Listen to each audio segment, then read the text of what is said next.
सगळी व्यवस्था, गावच अगदी आनंदभरीत, सगळे स्नेहानं आपुलकीनं आस्थेनं सर्वच जण एकत्रित येण्याचा सोहळा. आणि त्या सोहळ्याच्या निमित्तानं तुम्ही सर्वजण दरवर्षी संधी देत असता, त्याबद्दल तुमचा ऋणी आहे. परमेश्वर कृपेनं तुम्ही सर्वांनी बरेचसे कीर्तनातून, बाकीच्या सेवेतून मारुतीरायांबद्दलचा उद्घोष ऐकत आलेला आहात. त्यातीलच काही थोडासा भाग आज प्रवचनरूपी सेवेचा माझ्या वाट्याला आलेला आहे. तो मारुतीरायांच्या चरणांजवळ बसून तुमच्यासमोर सादर करतोय.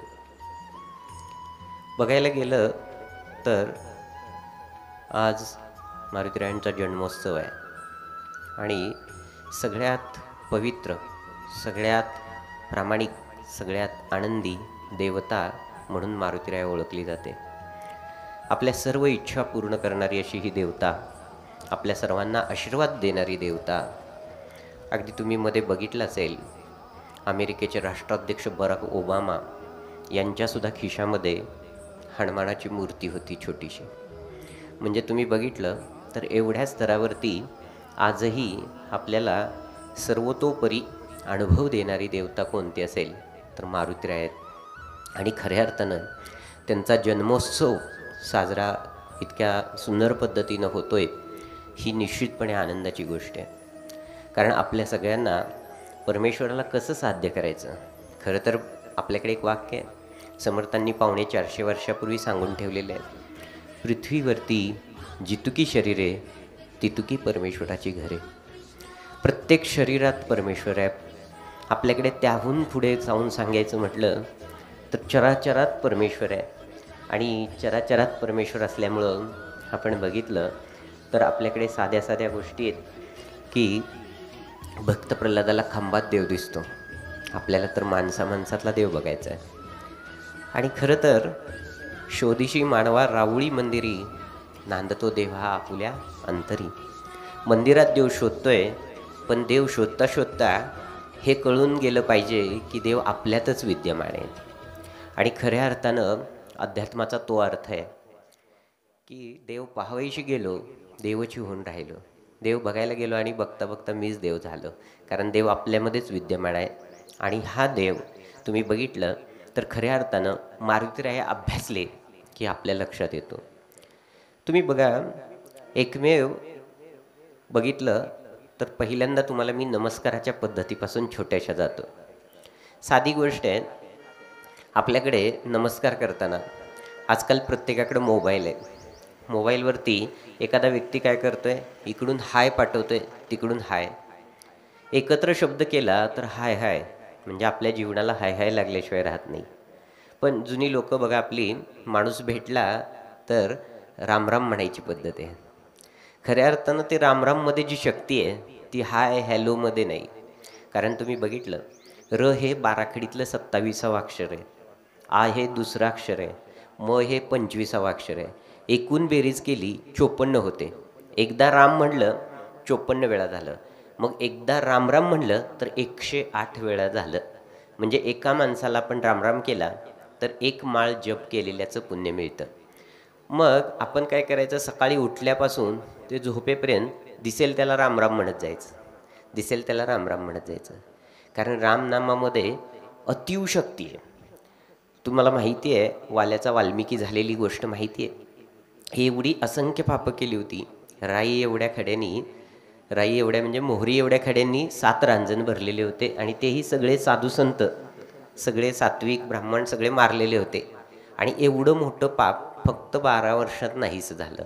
मग आपण तर एवढी पातकं केली नाहीत. म्हणून नामदेई ज्ञान, नामदेई भक्ती, नाम करी कर्म अकर्मते, सदेह भक्तीतुनी साक्षात्कारी नेही अंती अनुभूती स्वस्वरूपाची. आणि आपल्याला जर स्वस्वरूपाची अनुभूती जाणून घ्यायची तर मारुतीराया समजले पाहिजे. कारण नुसते दर्शन घेऊन मारुतीराया प्रसन्न नाहीत होणार. कारण त्यांचा गुणधर्म आपण आत्मसात केला तर निश्चितपणे मारुतीरायांची कृपा तुमच्या आपल्या सर्वांवर झाल्याशिवाय राहणार नाही. आणि म्हणून तुम्ही बघितलं, एक छोटीशी रामनामाबद्दलची गोष्ट आहे. बघा, संत कबीर होऊन गेले. तुम्हाला माहिती आहे, ही पोचलेली लोक आहेत. कबीर, तुलसीदासजी पोचलेली लोक आहेत. आणि परिस्थिती अशी झाली, कबीरांचा मुलगा नवीनच साधक म्हणून तयार झाला आणि तो साधना करत असताना त्याच्याकडे काही लोक यायची आणि विचारायची. एक एक जण आले, सावकार आले त्याच्याकडं आणि म्हटले, माझ्या अंगाला कोड आहे, हा कोड बरा झाला पाहिजे, तुम्ही काहीतरी उपाय द्या. आता कबीरांच्या मुलाने काय सांगितलं, जा समोर काय कर, नदी आहे, नदीमध्ये डुबकी मार, राम म्हण, तुझा कोड बरा होईल. आता बघा, हा गेला डुबकी मारतोय, राम म्हणतोय, कोड काय बरा होत नाही. महाराजांना राग आला, जरा कबीरांच्या मुलाला राग आला. ते नवीनच साधक होते. त्यांनी सांगितलं, अरे जा परत डुबकी मार, परत राम म्हण, आता तुझा कोड बरा होईल. हा जातो, डुबकी मारतो, राम म्हणतो परत एकदा, कोड काही बरा होत नाही. आता मात्र इथं महाराजांना राग आलेला असतो. ते त्याचा हात पकडतात, ओढत पाण्यामध्ये नेतात, एक काठी डोक्यात मारतात आणि आता बस राम म्हणतात. ह्यांचा आलेला राम, त्याचा आलेला राम, ह्यांचा झालेला स्पर्श, तो त्याचा कोड बरा होतो. बाहेर येतो, म्हणतो महाराज तुम्ही सांगाल तेवढे पैसे देतो. आता बघा, ते विरक्त असतात. विरक्तांना पैशाची काय लेणा देना बंद है, फिर भी आनंद है. कारण त्यांना काही घेणं देणं नाही संत प्रवृत्तीला, विरक्तीला. मग हे म्हणले, जा तू आता घरी, तुझं झालाय ना कोड बरा, जा घरी. पण ह्यांना मात्र, नवीन साधकाला मनातून अभिमान निर्माण झालेला होता. ह्यांना बरं वाटत होतं, आज माझ्या हातून 3 रामनामात एकाचा कोड बरा झाला. हे घरी गेले. घरी गेल्यानंतर वडील कबीर यांना नमस्कार केला, वडिलांना नमस्कार केला आणि म्हणतायत, माझ्या हातून आज एक चांगलं काम झालं, मी आज 3 रामनामात एक जणाचा कोड बरा केला. ह्यांना वाटलं वडील शाबासकी देतील, पण वडिलांनी तर सांगितलं, आता तू एक काम कर, तू हे सगळं संत तुलसीदाजींना सांग, तू संत तुलसीदाजींकडे जा आणि त्यांना सांग. ह्यांना आश्चर्य वाटलं. ह्यांना अपेक्षित काय होतं, माझ्या हातून एक चांगलं काम घडलंय, 3 रामनामात एकाचा कोड बरा झाला, मला वडील शबासकी देतील. परंतु इथं मात्र शबासकीऐवजी वडिलांनी तर दुसरीकडे पाठवलं, संत तुलसीदाजींकडे पाठवलं. तुलसीदाजी अतिशय प्रगल्भ व्यक्ती. कारण तुम्ही चित्रकूटला गेला तर सतत तुलसीदाजी तिथं चंदन उगाळायचे आणि मारुतीराया येईल त्याला लावायचे.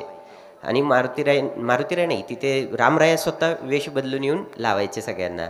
तिलक करे रघुवीर, तुलसीदास घिसे चंदन, तिलक करे रघुवीर. आणि तुम्ही बघितलं तर तिथे मग मारुतीरायांनी, तुम्ही कधी चित्रकूटला गेला तर तिथे तोतामुखी हनुमान, म्हणजे पोपटाच्या स्वरूपातलं मारुतीरायांनी अवतार घेतलेला आहे. तिथे तोतामुखी हनुमान म्हणून प्रसिद्ध आहे आणि तिथे तो भाग होता.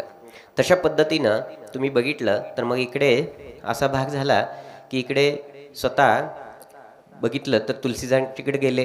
कबीर यांचा मुलगा सांगितलं, मी 3 रामनामात एकाचा कोड बरा केला. तुलसीदाजींनी ओळखलं, ह्याला शिकण्यासाठी आपल्याकडे पाठवलेलं आहे. तुलसीदाजींनी सांगितलं, गावात दौंडी पिटा, जेवढी जेवढी कोडी माणसं असतील प्रत्येकाचा कोड बरा केला जाईल. 500 लोक भेटले. तुलसीदाजींनी एक तुळशीचं पान घेतलं, ते चुरगळून हंडाभर पाण्यात टाकलं, प्रत्येकाच्या अंगावर पाणी शिंपडत गेले, प्रत्येकाचा कोड बरा झाला. यांना आश्चर्य वाटलं, मी 3 रामनामात एकाचा कोड बरा. सुरदास यांनी सांगितलं, समोर नदी आहे, नदीमध्ये एक प्रेत पडलेलं आहे, ते प्रेत घेऊन ये. आता ह्यांना आश्चर्य वाटलं, प्रेत कसं काय दिसतंय, अंध आहेत. आणि प्रेत घेऊन आल्यानंतर सुरदासनी फक्त त्यांच्या त्या प्रेताच्या कानामध्ये रच्या काराचा म्हणजे राचा उच्चार केला तरी ते प्रेत उठून बसलं. म्हणजे रामनामामध्ये किती अद्वितीय अशी शक्ती आहे बघा. आणि म्हणून तुम्हाला सर्वांना विनंती आहे, सर्व संतांनी जे जीवन घालवलं ते फक्त नामस्मरणासाठी घालवलं. आणि तुम्ही बघितलं संत सुरदास यांचं भजनसुद्धा माहिती आहे. कारण मन रमले रे हरिभजनात, माझे मन रमले हरिभजनात, माडी हवेली नाही कामाची, माडी हवेली नाही कामाची, झोपडीत करू गुजरा, हरी रे झोपडीत करू गुजरा, मन रमले रे हरिभजनात, माझे मन रमले हरिभजनात. शाल दुशाली नाही कामाच्या, शाल दुशाली नाही कामाच्या, घोंगडीत करू गुजरा, हरी रे घोंगडीत करू गुजरा, मन रमले रे हरिभजनात, माझे मन रमले हरिभजनात. पुरणपोळी नाही कामाची, लाडू करंजा नाही कामाच्या, भाकरीत करू गुजरा, हरी रे भाकरीत करू गुजरा, मन रमले रे हरिभजनात, माझे मन रमले हरिभजनात.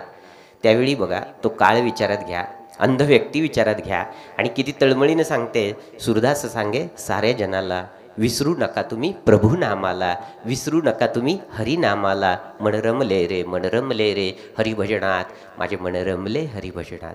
खरं तर तुम्हाला सांगतो, या जयंती जन्मोत्सव आहे, बाकीचे तिथी आहेत, प्रवचन आहेत, सप्ते आहेत, सगळं आहे, पण खरं तर संतांनी सांगितलेला फक्त मूळ अर्थ ज्यावेळी आपल्यामध्ये लक्षात येईल. कारण तुम्हाला सांगतो साधी गोष्ट आहे. आपल्याकडे उदाहरण म्हणून चहा बनवायला गेलं, पाणी उकळलं, एका पातेल्यामध्ये पाणी घेतलंय, दूध घेतलंय, साखर टाकली, आलं टाकलं, वेलची टाकली, सगळं टाकलं, पण जोपर्यंत त्यात चहा पावडर टाकली जात नाही तोपर्यंत त्या गोष्टीला चहा नाव देता येत नाही. लक्षात घ्या. अचानक तिथं चहा पावडरऐवजी एखादी व्यक्ती आली आणि त्यानं कॉफी टाकली तर त्याचा रंगच बदलून जाणार आहे, चव पण बदलून जाणार आहे. तसंच आपल्या जीवनाचं आहे. आपल्यामध्ये जर पूर्ण शुद्ध अध्यात्म टाकायचं असेल तर आपल्याला काय करावं लागणार आहे? वारंवार वारंवार वारंवार त्याचा अभ्यास करून आपल्या अंतरंगामध्ये ते उतरवलं पाहिजे. तसं तर परमेश्वर बाह्य जगतात शोधायची गरजच नाही, कारण परमेश्वर आपल्यातच विद्यमान आहे आणि हे आता सिद्ध झालेलं आहे. आणि म्हणून फक्त त्याच्यासाठी काय करणं गरजेचं आहे? त्याग करणं गरजेचं आहे. नम्र भाव आपल्याकडे असणं गरजेचं आहे. विद्या विनयनं शोभते. विनयशीलता आपल्याकडे असणं महत्त्वाचं आहे. आणि ती विनयशीलता जर सगळ्यात महत्त्वाचं शिकवणारं कोण असेल तर आपल्या हनुमंताशिवाय दुसरं कुणीही नाही. आणि म्हणून आपण बघितलं, सूरदासच नाही तर कबीरांचंही एक भजन आहे, खेती करो हरी नाम की, पैसा ना लागे रुपया ना लागे कवडी ना लागे फुटकी, तुम खेती करो हरी नाम की, मन के बेला सूरत को पावे, मन के बेला सूरत को पावे, रस्सी लगाओ गुरु ज्ञान की, तुम खेती करो हरी नाम की. फक्त नामस्मरण.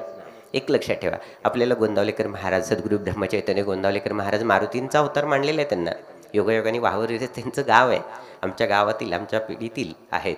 आणि बघितलं तर योगायोगाने तुम्ही बघा, त्यांच्या बघितलं तर मारुतीच्याच नवसाचे आहेत आणि मारुतीचाच अवतार म्हणजे मानलेला आहे त्यांना. आणि आयुष्यभर नामस्मरणामध्ये घालवलेलं आहे. नामस्मरणाचा प्रचार. कारण जयाच्या जनी जन्म नामार्थ झाला, जयाडे सदा वास नामात केला, जयाच्या मुखी सर्वदा नाम कीर्ती, नमस्कार त्या सद्गुरू श्री ब्रह्मचैतन्य मूर्ती. बघा, अशा पद्धतीनं खूप संतांनी कार्य केलेलं आहे. आणि त्याच्याही पुढे जाऊन 350-400 वर्षापूर्वी छत्रपती शिवाजी महाराजांच्या काळामध्ये बघितलं तर धर्म टिकवण्याचं काम हे हिंदवी स्वराज्य व्हावं ही श्रींची इच्छा असं ठासून सांगणारे आपले छत्रपती शिवाजी महाराज. त्यांच्या काळामध्ये सुद्धा संतांचा सन्मान होता, संतांना सुरक्षित स्थान होतं. त्याही काळात सज्जनगडसारखा गड तयार होतो आणि संतांचं रक्षण राजांनी करावं आणि संतांनी राजाला बळ मिळण्यासाठी गावोगावी मारुतीरायांची मंदिरं स्थापन करावीत, तालमी बांधाव्यात आणि तिथे धष्टपुष्ट युवक निर्माण व्हावा, असं सगळं व्हिजन होतं. अशी सगळी दृष्टी होती आणि ती दृष्टी तुम्हाला आम्हाला समजणं महत्त्वाचं आहे. म्हणून मी तुम्हाला आज थोडक्यामध्ये आधुनिक पद्धतीनं आपल्या जीवनामध्ये मारुतीरायांना कसं वापरता येईल याच्यासाठी तुम्हाला मी थोडासा भाग सांगणार आहे. अगदी महत्त्वपूर्ण भाग आहे आणि नुसतं तुम्ही तो आत्मसात जरी केला तरी मारुतीराया आनंदित होतात, आपल्यावरती कृपाप्रसाद होतो आणि तो आहे म्हणूनच इथं हे घडतंय. त्याचा कृपाप्रसाद नसेल तर घडणं शक्य नाही. साधी गोष्ट आहे. मगाशी सांगितलं, आपण एखादा माणूस भेटला तर रामराम म्हणतो. आपल्याकडे बघितलं तुम्ही तर साधी गोष्ट आहे. आज व्हॉट्सअपला फेसबुकच्या माध्यमातून आपण बघतो, एखादा मेसेज असा एखादा व्यक्ती टाकतो की मला अमुक अमुक देवाचा साक्षात्कार झालेला आहे. पहिल्यांदा लिहिलेलं असतं कृपया डिलीट करू नका. आणि हा मेसेज तुम्ही पुढं 10 लोकांना पाठवा, 20 लोकांना पाठवा, नाही तर तुम्ही नरकात जाल. असे मेसेज आपल्या देवतांचं एवढं छोटं विजन नाही हो, एवढ्या छोट्या विचारांच्या देवता नाहीत आणि एवढं साधंसं नाही. कृपा करून कुणी जर तसे मेसेज पाठवत असेल तर त्यांना सूचना द्या, असं चुकीचं कर्म करू नका. आणि जरी तुम्हाला एखादा मेसेज आला तर माझं नाव घेऊन डिलीट करून टाका, मेसेज बिघडणार नाही. कारण तुम्हाला सांगतो, उलट त्याच्याऐवजी रामराम हा मंत्र एक ग्रुपला पाठवा. दररोज सकाळी रामराम म्हटलं, एका ग्रुपमध्ये 500-550 लोक असतील तर 550 माळा जप केलेल्याचं पुण्य आपल्याला मिळणार आहे. म्हणजे बघा, आणि म्हणून तुम्हाला सांगितलं की आपण सगळ्यांनी काय करणं हे महत्त्वाचं आहे. आणि उठल्यापासून आता सगळं रामायण वाचायला ऐकायला एवढा वेळ आपल्या सगळ्यांकडे नाही. कारण तुम्हाला सांगतो, प्रत्येकजण आपण ठीक आहे, तुमच्या सगळ्यांचा मी ऋणी आहे, आमचे प्रकाश महाराज बळीप असतील किंवा त्यांचे सगळे सहकारी आहेत. कारण तुम्ही बघा, सगळं कामधंदा सोडून तुम्ही सगळे मुंबईवाले असू द्यात, गावाकडच्या असू द्यात, सगळे तुम्ही तळमळीनं पळताय. वर्षातून एवढे दिवस तरी उत्सव करताय. खरोखरी तुम्ही नशीबवान आहात. कारण नशीबवानाशिवाय सेवा मिळत नाही. कारण कुणालाही पद मिळेल, प्रतिष्ठा मिळेल, पण सेवेचं पुण्य ज्यात कुणाच्याही नशिबात नाही. ते आमच्या मारुतीरायांनी कसं सेवेचं पद घेतलं हे तुमच्या सगळ्या सेवेकरांना माझा साष्टांग दंडवत आहे. कारण तुम्ही हे सगळ्यात महत्त्वाचं आहे. आणि तुम्ही बघितलं तर साधी गोष्ट आहे, सकाळी उठल्या खरं तर तुम्हाला सांगतो, रामायण म्हणजे त्यागाची भूमिका आहे. भोग नाही त्यामध्ये, सगळ्यांना सोडावं लागलंय, त्याग करावा लागलाय. आणि तुम्ही बघितलं त्यागात दुःखी होत झालं जातं, पण रामायणामध्ये आनंदानं त्याग केलाय. तसं तुम्ही बघितलं तर इकडे महाभारतामध्ये तसं नाही. कृष्ण राजा आहे, उपभोग आहे, राज्य उपभोग आहे. अर्जुनाला राज्य मिळवूनच द्यायचंय, म्हणजे तिथे कसं वेगळं स्वरूप आहे आणि इथे वेगळं स्वरूप आहे. आणि इथे मात्र मग तुम्ही बघितलं तर थोडक्यातला त्याग आपण समजून घेऊया. लक्ष्मण सकाळी उठल्या उठल्या आपण सगळ्यांनी काय करायचंय, लक्ष्मण व्हायचंय, लक्ष ठरवायचंय, मन एकाग्र करायचंय. जीवनाचं लक्ष ठरवलं. आता तुम्ही बघा, आजचं तुमचं लक्ष आहे, चला सगळं करायचंय, काल्याचं कीर्तन करायचंय, महाप्रसाद करायचंय, सर्वांच्या मुखात प्रसाद देईपर्यंत किंवा आजचं सगळं सांगता होईपर्यंत तुम्हाला सुट्टी नाही. बघा, म्हणजे तुम्ही लक्ष ठरवलं, मन एकाग्र केलं, लक्ष्मण झालं. तुम्ही बघा लक्ष्मणांचा त्याग बघा. स्वतःचं लग्न झालेलं आहे, कसलाही स्वतःच्या संसाराचा विचार नाही, जिथे प्रभू तिथे मी. मग आपण सुद्धा आपल्या जीवनाचं लक्ष ठरवायचं आहे. तरुणांना विनंती आहे, तुम्ही परीक्षेचं, MPSCचं, UPSCचं, शिक्षणाचं लक्ष ठेवा. मला हे साध्य करायचं आहे, करायचंच आहे. आणि तसं लक्ष ठेवून तुम्ही मन एकाग्र करून अभ्यासाला लागा. बघा, कार्यसिद्धी झाल्याशिवाय राहत नाही. लक्ष्मण झालं. लक्ष्मण झालेलं मन दिवसभर आपण उन्मन करायचंय, म्हणजे हनुमान करायचंय. आता हनुमंताबद्दल सविस्तर थोडी माहिती मी नंतर देतोय, पण थोडक्यात एका वाक्यात सांगायचं म्हटलं तर सगळ्यात अवघड कामं कुणाच्या वाट्याला हो, हनुमंताच्या. पण साधं वानर सेनेचं सेनापती पद सुद्धा नाही. आणि हाच गुणधर्म आपल्याला शिकायचा आहे, तो तुम्हाला सविस्तर सांगतो. फक्त जे पण काम वाट्याला आलं ते आनंदानं केलं ते हनुमंत. म्हणून आपण दिवसभर हनुमान राहायचे, सेवेकरी राहायचे. कारण अधिकार गाजवायला कुणालाही येते, पण सेवेकरी होणं अवघड गोष्ट आहे. आणि सेवेकरी ज्याला व्हायला जमेल तोच अध्यात्मात यशस्वी होईल, त्याच्यावरच आशीर्वाद राहील. अन्यथा तुम्हाला सांगतो, फक्त होल्ड ठेवला म्हणजे सगळं झालं हा भाग होणार नाही. आणि सेवेकऱ्याला किती त्रास होतो हे मारुतीरायांच्या आपल्याला आचरणातून सिद्ध होणार आहे. हा झाला दुसरा भाग, दिवसभर हनुमान राहिलो. तिसरा भाग आपण काय करायचं, तिसरं दिवसभर भरत व्हायचंय. भरत म्हणजे कर्तव्यात रत व्हायचंय. बघा, साधी गोष्ट आहे, राम लक्ष्मण जानकी जय बोलो हनुमान की. कुणाच्या लक्षात भरत नाही, पण तुम्ही सांगा, साधी गोष्ट आहे. भरताला त्या हनुमान पंचायतन मूर्तीमध्ये स्थान नाही, पण भरताचं कर्तव्य बघा. रामराया वनवासाला निघालेले आहेत, भरत म्हणजे कर्तव्यात रत. रामराया वनवासाला निघालेले आहेत तरी स्वतः कधी आसनावर बसले नाहीत, रामरायांच्या चरण पादुका ठेवल्या. तुम्ही बघा किती मोठा त्याग आहे.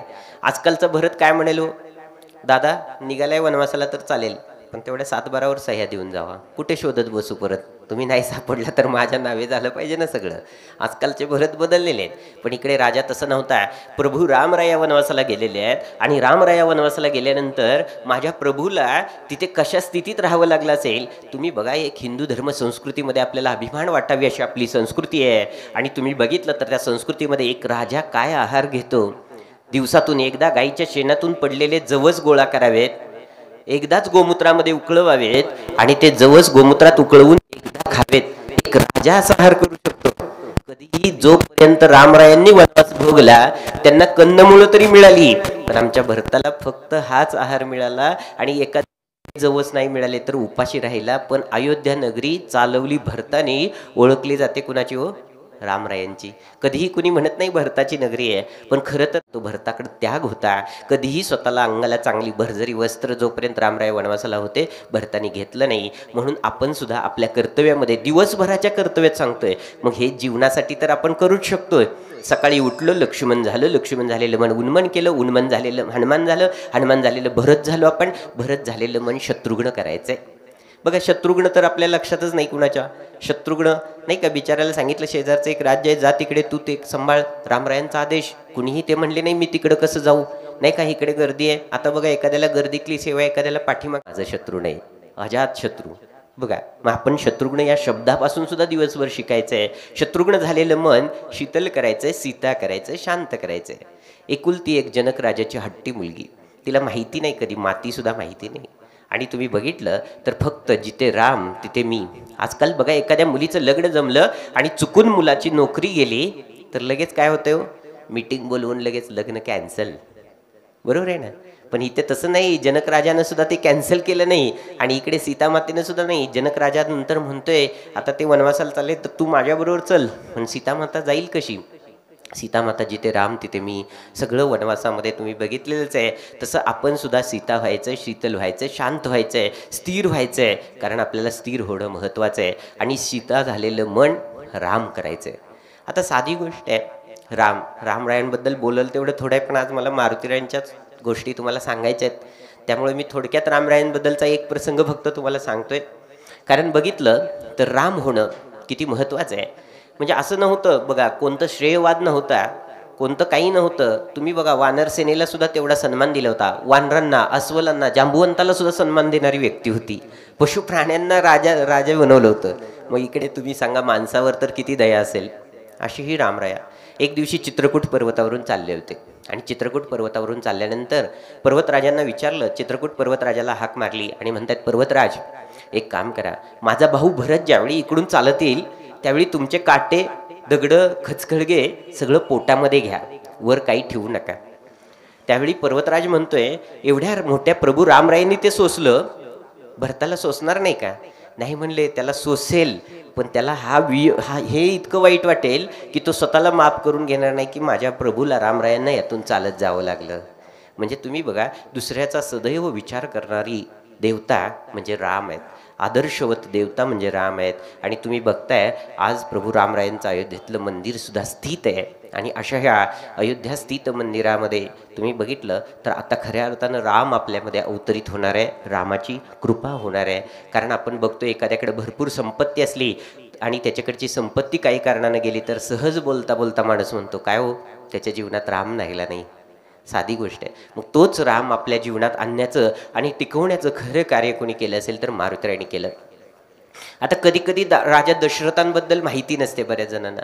पण मागे एकदा यज्ञ केला होता राजा दशरथांनी, आणि त्यांनी बोलता बोलता काय केलं होतं, कैकेयी मातेला आशीर्वाद दिला होता, तू मला 2 वरदान माग.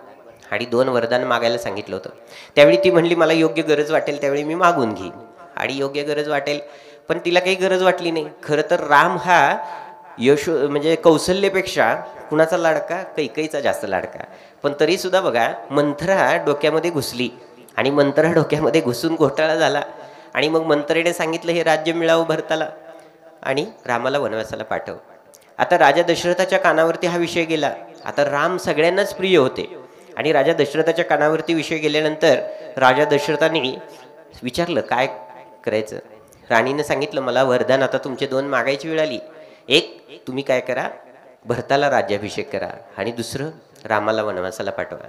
त्यावेळी राजा दशरथ टाहू फोडून ओरडून म्हणतोय, एक वेळ भरताला राज्याभिषेक करतो, राज्य देतो, पण माझ्या रामरायाला कधीही वनवासाला पाठवू नको. शेवटी कैकेयी ऐकायला तयार नाही. शेवटी राजा म्हणतोय, माझं मरण येईल, मी मरून जाईन, आता तरी कमीत कमी तू त्याला नको पाठवू. ते म्हणते, मेला तरी चालेल, कारण एक मंथरा डोक्यात घुसल्यानंतर काय होतं बघा, आणि तिथे राजा दशरथाचा अंत होतो आणि मग तो भाग होतो.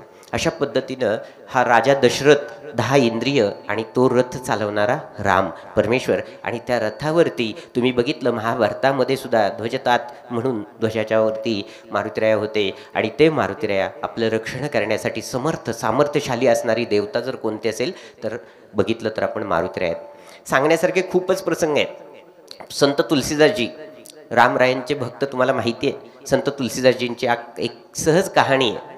आणि तुम्ही बघितलं तर योगायोगाने संत तुलसीदासजींचा एक तुम्हाला छोटासा अनुभव सांगतो. खरं तर आपल्याला हनुमान चालीसा आहे त्यांनीच रचलेली आहे. एकदा त्यांनी बघितलं, लाल किल्ल्यामध्ये ते त्यांना पकडलं.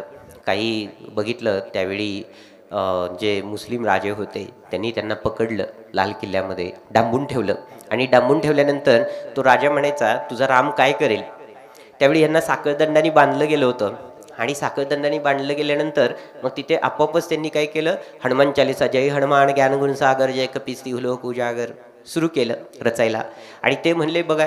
आणि मग तत्काळ काय झालं, तिथं अचानक वानरसेना आली आणि वानरसेनेनं खूप मोठा हल्ला केला.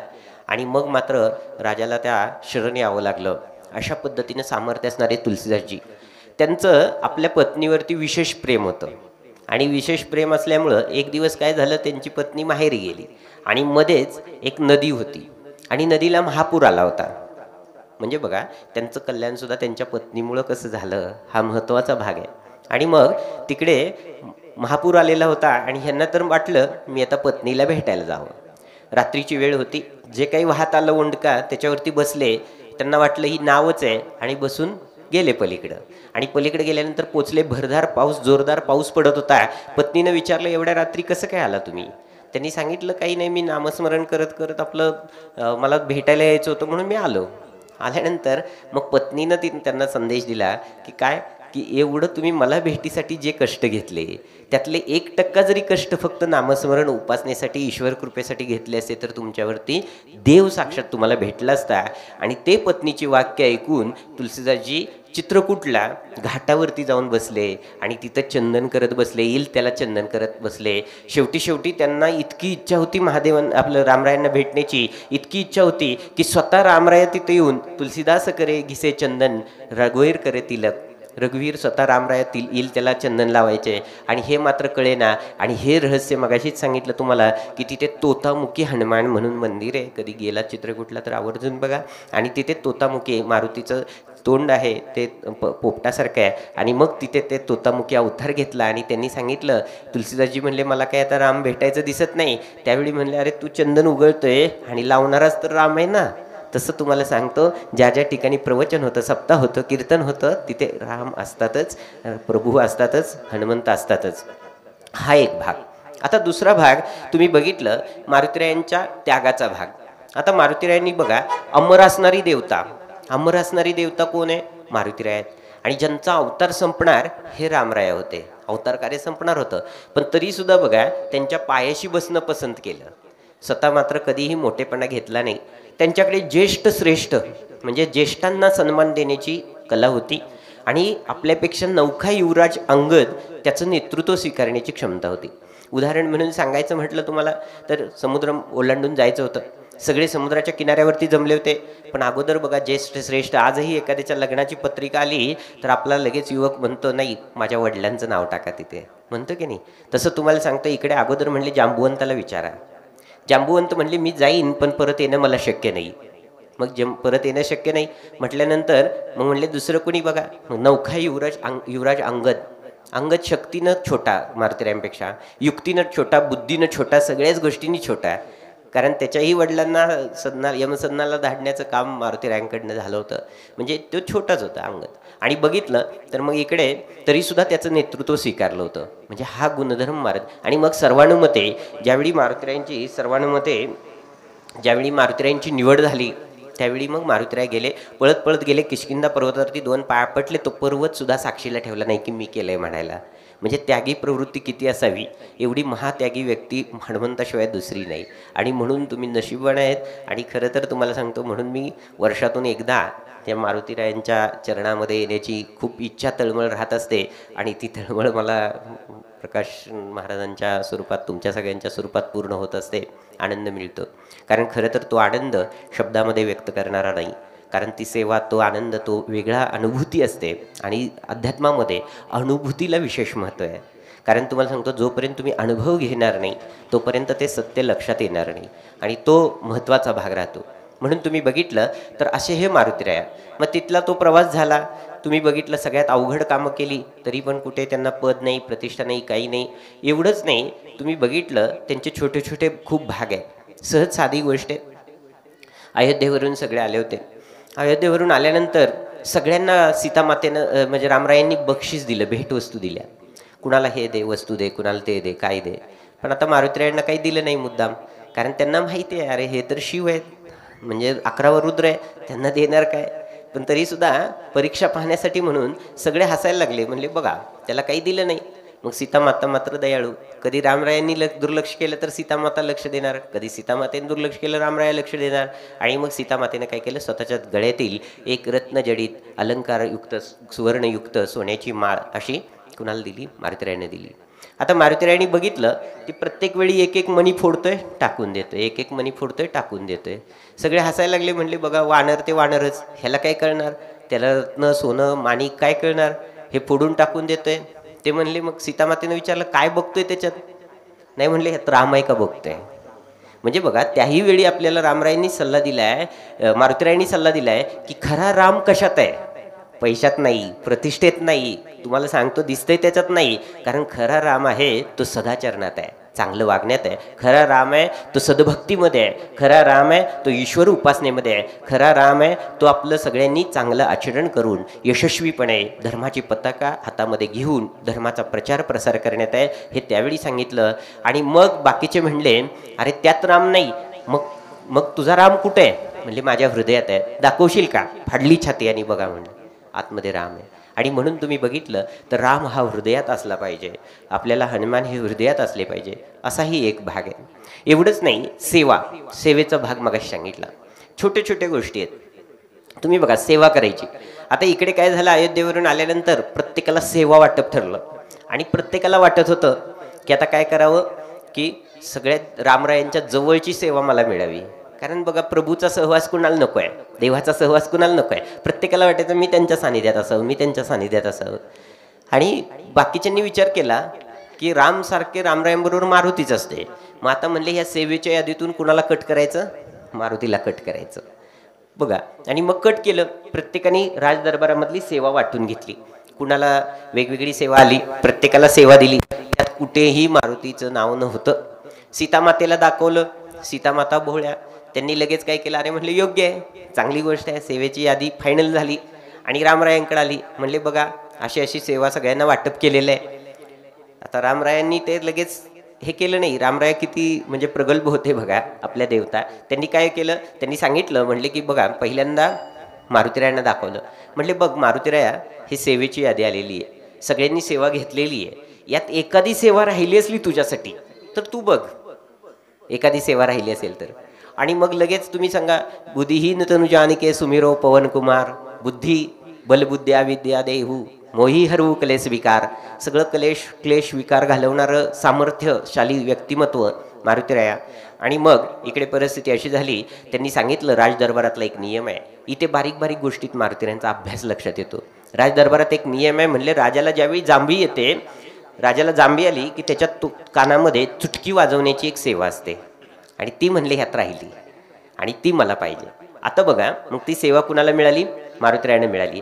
आता मात्र परिस्थिती अशी झाली की 24 तास कोण बरोबर रामरायांच्या? मारुतीराया. कारण म्हणले कधी राजाला जांभी येईल आणि कधी चुटकी वाजवायला गेल माहिती नाही, म्हणजेच जास्त बरोबर मारुतीरायच राहिले. म्हणजे इथे तुम्हाला मारुतीरायांचा अभ्यासूपणा लक्षात येतो. एवढंच नाही, लंकेमध्ये जाऊन त्यांना सांगितलं होतं फक्त काय करा, सीतामातेचा शोध घेऊन या. पण एवढंच सांगकाम्य नव्हते. त्यांनी काय केलं, तिथे जाऊन अस्वलांना कुठे खायला मिळेल, राहायला मिळेल, वानरांना कुठं राहायला मिळेल, वानरसेनेला कुठं राहायला मिळेल, खायला मिळेल, हा अभ्यास केला. तिथे आपल्याला आपलंसं कोण होईल, बिभीषणाला कसं आपलंसं करता येईल, आपला होईल, हे शोधून घेतलं. कशा पद्धतीनं सीतामातेचा शोध लावला. एवढं सगळं झाल्यानंतर लंका जाळण्याचं नाटकसुद्धा बघितलं तुम्ही. कारण साधी गोष्ट आहे, स्वतः पकडून घ्यायचं. जो समुद्र ओलांडून जातोय तो सापडेल का हो? बिलकुल नाही. पण तरीसुद्धा तिथं स्वतःला सापडून घेण्याचं नाटकसुद्धा कुणी केलं? मारुतीरायांनी केलं. आणि शेपटीला आग लावलेली आहे आणि आग लावल्यावर सुद्धा छम छम नाचे देखो वीर हनुमाना, तिथे नाच केलेला आहे, तिथे म्हणजे नृत्य केलेलं आहे. आणि तिथे सुद्धा त्या शत्रूंना सुद्धा दाखवून दिलेलं आहे की आमची शक्ती काय आहे, कशा पद्धतीनं ताकद आहे. अरे मी एकटा येऊन लंका जाळतो तर रामराय आल्यावर तुमचं काय होईल, अशा पद्धतीनं. आणि प्रत्येक वेळी रामरायांनी सुद्धा बारीक बारीक परीक्षा बघितली त्यांची. युद्ध चालू होतं आणि युद्ध संपत आल्यासारखं वाटत होतं. रावणाला दिसलं आता समोर आपला पराभव आहे. आणि पराभव आहे म्हणल्यानंतर रावण त्यांनी विचार केला आता सोडायचं नाही, पराभव आहे तरी काहीतरी युक्ती आखली पाहिजे. मग त्यांनी काय केलं, 1000 अमर राक्षसांना परत बोलवलं आणि 1000 अमर राक्षसांना सांगितलं की तुम्ही या आता, आणि तुम्ही येऊन हे युद्ध लांबणीवर तरी पडेल, नाहीतर मग त्यांचा पराभव तरी होईल. आता मात्र इकडे काय झालं, प्रभू रामराय चिंतित झाले. कारण म्हणले त्यांच्याशी युद्ध करायला आता कुणाला पाठवायचं. आणि प्रभू रामराय आणि बिभीषणाला त्याच्या गुप्तचरांकडून माहिती मिळाली की आता नेमकं काय करायचं. आणि माहिती मिळाल्यानंतर बिभीषण सुद्धा इकडे येऊन रामरायांना सांगितलं त्यांनी. आणि मग म्हटले काय करायचं. त्यावेळी अचानकपणे हे सगळे चिंतातूर बसलेले होते. तिथे आपले मारुतीराय आले आणि मारुतीराय म्हणतात की काय झालं नेमकं, कशासाठी तुम्ही चिंता करताय. त्यावेळी त्यांनी सांगितलं की रावणाने काय केले, 1000 अमर असणारे राक्षस पाठवलेले आहेत युद्धासाठी. त्यावेळी एवढंच ना, मारुतीराय म्हणतात बघा तुम्ही अवघड कुठलंच काम नाही, पर्वत उचलून आणायचं आणलाच, समुद्र ओलांडून जायचं गेलेच. म्हणजे जे अशक्य ते शक्य करणारं, असंभव कोही संभव करणे वाली देवता, सिर सिर्फ हनुमान ही है, कारण दुसरी कोणतीच देवता नाही, फक्त हनुमान. आणि तुम्हाला सांगतो, एकाही देवाची उपासना नाही केली तर चालेल, पण हनुमंताचं तुम्ही दर्शन घेतलं, हनुमंताची वर्षातून तुम्ही एकदा जरी सेवा केली तरी तुमच्या सगळ्यांचं कल्याण झाल्याशिवाय राहणार नाही. कारण तुम्हाला सांगतो, सगळ्यात श्रेष्ठ असणारी देवता, सहज उपासनेनं प्रसन्न होणारी देवता, छोट्याशा स्तुतीनं प्रसन्न होणारी देवता मारुतीराय आहेत. आणि इकडे मग मारुतीरायांनी स्वतःची योजना लगेच आखली आणि काय केलं, इकडे युद्धाला ते म्हणले मी जातो बघतो काय आहे ते. आणि मग रामरायांचा आदेश घेतला आणि ते तिथे युद्धाला गेले. आता तेही अमर आहेत आणि त्यांच्याबरोबर लढणारे अमर आहेत. आणि मारुतीरायांनी त्यांचं युद्ध सुरू केलं आणि 1/4 तर तिथंच त्यांनी काय केलं, त्यांना म्हणजे असहाय्य मृत्यूदायी वेदना दिल्या, सगळ्यांना मारलं गेलं. आणि नंतर उरलेले सगळ्यांना सांगितलं, ते म्हणले तुम्हाला अगोदरच सांगितलं असेल रावणाने तुमची कुणाशी गाठ पडणार आहे. आणि रावणाने सांगितलं होतंच, म्हणले तुम्ही फक्त त्या मारुतीपासून सावध राहा. कारण सगळ्यात म्हणून बघा, आपल्या प्रत्येक गावामध्ये मारुती मंदिर जे असते, कारण तेवढ्यासाठीच आहे, कारण अख्ख्या गावाचं रक्षण करण्याची देवता सुद्धा मारुती आहे. अखंड गावाचं रक्षण करणारी देवता मारुती आहे.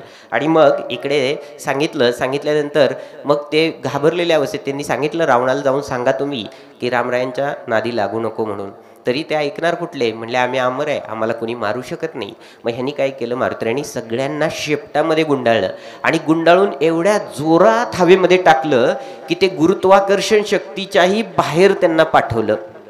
बघा, आजही ते 1000 राक्षस वरतीच आहेत, आजही त्यांना मोक्ष नाही, त्यांना सुट्टी नाही, आजही ते अंतराळात आहेत आणि त्यांना धड खाली येता येत नाही, वर जाता येत नाही. असं हे काम मारुतीरायांनी केलं. आणि मग इकडे रामराय आले आणि रामरायांना सांगितलं, मग मारुतीरायांनी म्हटले त्यांना मी हवेवर पाठवायचं काम केलं. कसं झालं विचारलं, ती कहाणी ऐकली रामरायांनी. रामराय प्रसन्न झाले आणि रामराय प्रसन्न झाल्यानंतर मग त्यांनी सांगितलं, म्हटले आता लवकरात लवकर तुम्ही काय करा, त्या रावणाचाही वध करून टाका, म्हणजे एकदा सीतामातेचा उद्धार होईल. आणि सीतामातेचा उद्धार होऊन काय होईल, बिभीषणाला राज तिलक होईल. बघा, युद्ध करून सुद्धा ते लंका सुद्धा आपल्या नावची करायची नाही, त्याग कसा असावा, लंका सुद्धा त्या बिभीषणालाच राज्य.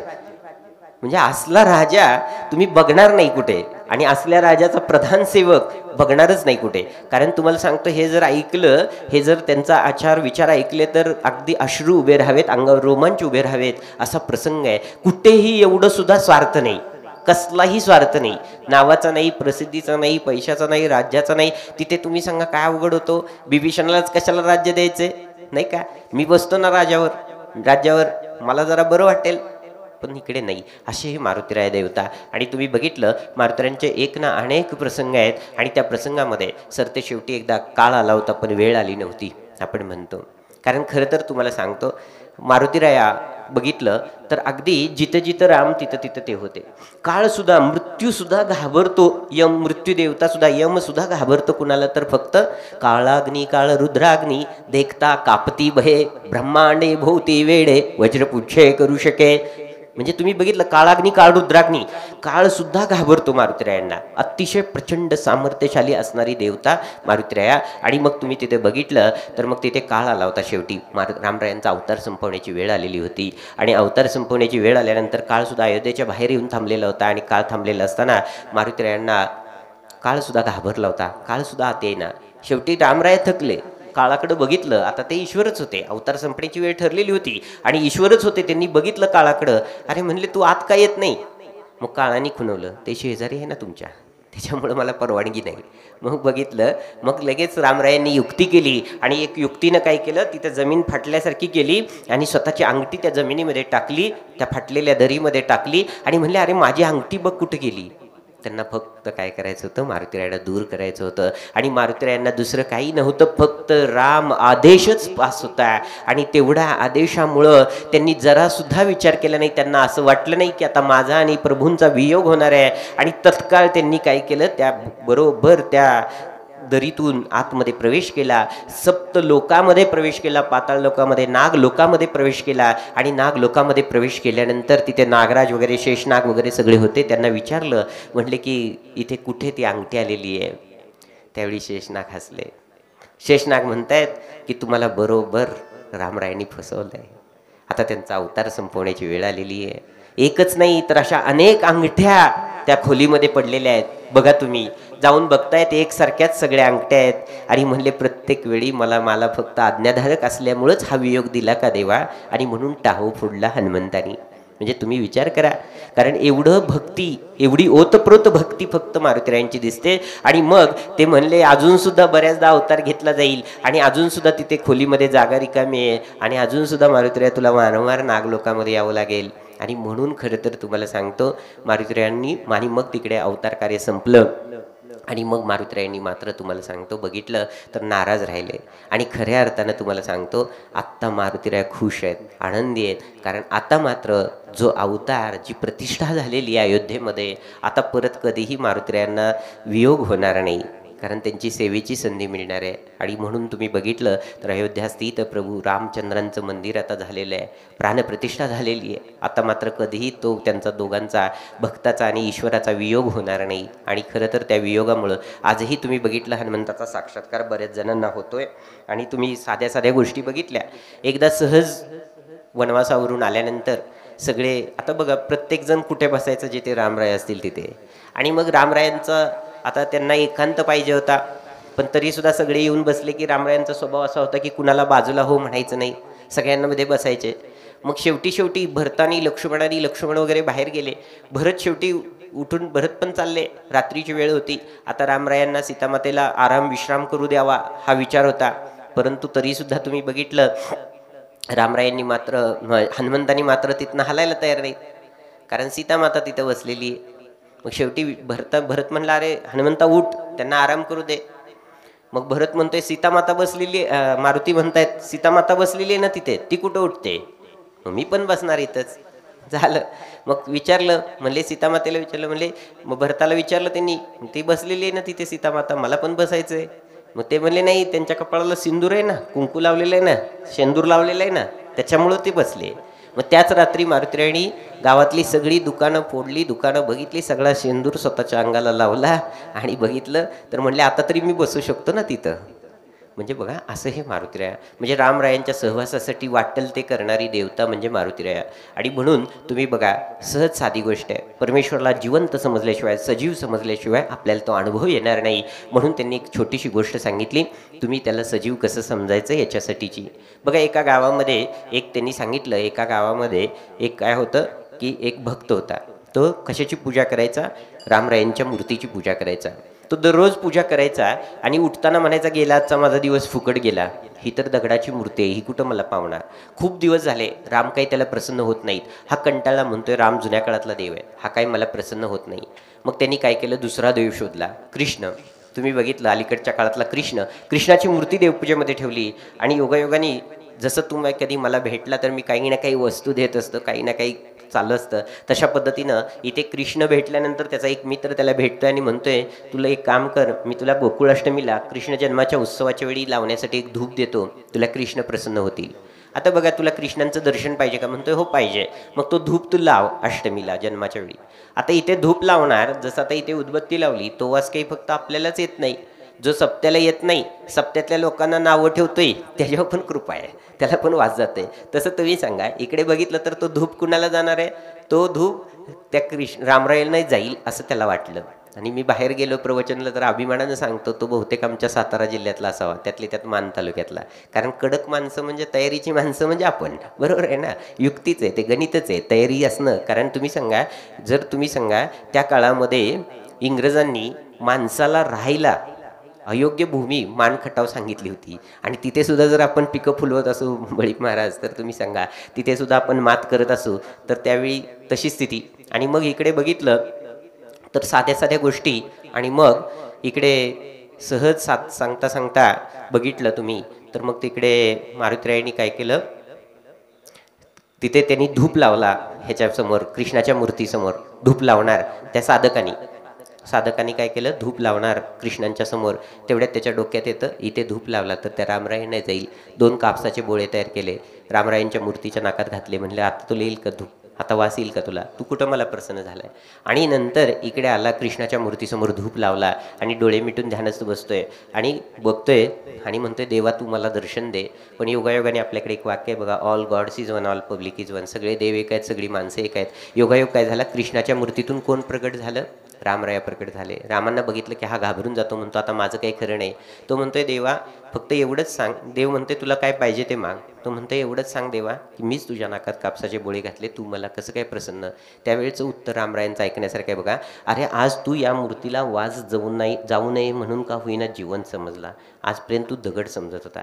तसं तुम्हाला सांगतो, तुम्ही एकदा प्रयोग म्हणून सर्वांनी आज फक्त एक इच्छा बोला मारुतीरायांना, जी पण तुमची इच्छा आहे. मी सांगतो एक साधक म्हणून, कारण मी जर धर्माचा प्रचार प्रसार करतोय, आध्यात्मिक व्यक्ती म्हणून साधना करतोय, आणि तरीसुद्धा बघा की तुमच्याकडे यायची इच्छा होते. मारुतीरायांचं सत्व पण आहे, सत्व पण आहे आणि तिथले अनुभव आहेत, मी स्वतः घेतलेले आहेत. मी असं नाही की कुठेही जाईन, कारण तुम्हाला सांगतो सहजासहजी नाही भेटत. कारण तरी पण तुम्हाला सांगतो मी इकडे तुम्ही नको यायला म्हटलं तरी येणार आहे.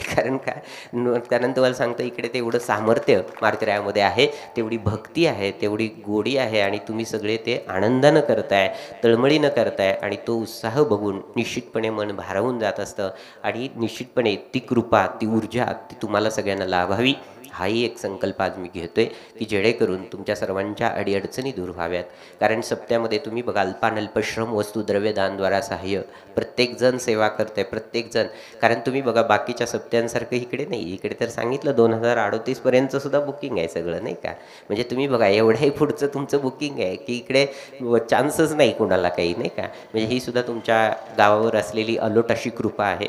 म्हणून फक्त आपण सगळ्यांनी काय करूया, नामदेई ज्ञान, नामदेई भक्ती, नाम करी कर्म अकर्मते, सदैव भक्तीतुनी साक्षात्कारीने ही अंती अनुभूती स्वस्वरूपाची.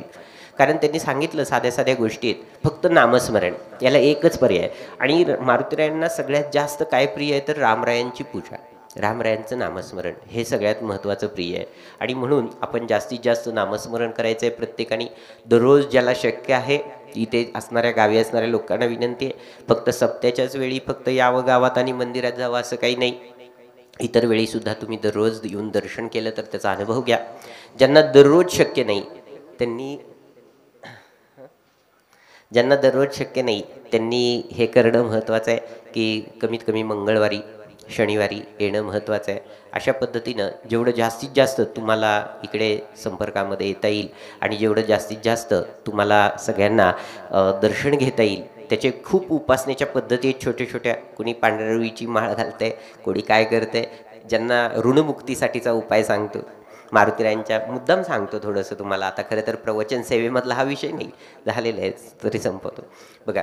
तरी पण तुम्ही 11 लवंगांची माळ मारुतीरायांना कधीतरी वाहून बघा. 11 मंगळवारी करा, तुम्हाला ऋणमुक्तीसाठी फायदा होईल. कधीतरी तुम्ही एखाद्या मंगळवारी मध वाहा मारुतीरायांना. ज्याला वाटतंय त्यांनी कधीतरी एकदा शेळीच्या दुधानं मारुतीरायांना अभिषेक करा. मारुतीरायांना तृप्त करणाऱ्या ह्या गोष्टी आहेत. जसं जमतंय तसं करा. त्यातून तुम्हाला अति उच्च पूजा, कधी माझ्याकडे शनिवारी आलात तर तिथे यज्ञ चालू असतात, निःशुल्क यज्ञ सेवा असते, अन्नदान सेवा असते, तुम्हाला त्या मी सेवा देईन. आता थोडंसं नामस्मरण करूया आणि प्रवचन सेवेला पूर्णविराम देतो. जय जय रघुवीर. श्रीराम जय राम जय जय राम, श्रीराम जय राम जय जय राम, श्रीराम जय राम जय जय राम, श्रीराम जय राम जय जय राम. रघुपति राघव राजा राम, पतित पावन सीताराम.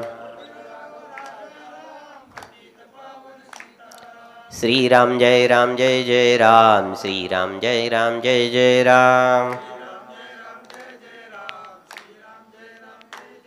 प्रभु सियावर रामचंद्र की, प्रभु सियावर रामचंद्र की, प्रभु सियावर रामचंद्र की.